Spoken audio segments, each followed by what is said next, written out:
般若波羅蜜多心經。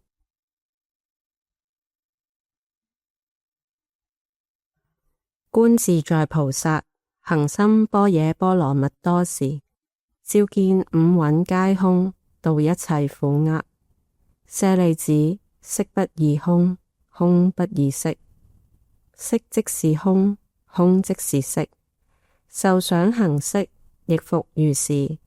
舍利子，是諸法空相，不生不滅，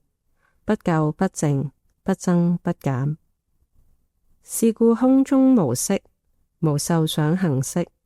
無眼耳鼻舌身意，無色聲香味觸法，無眼界乃至無意識界，無無明亦無無明盡，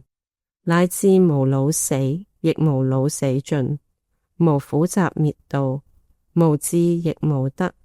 以無所得故，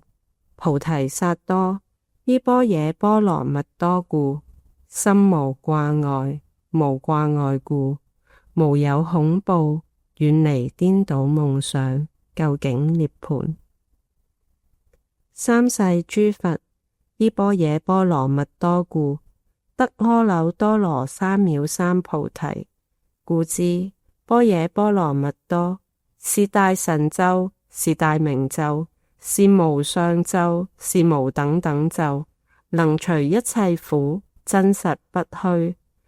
故說般若波羅蜜多咒，即說咒曰：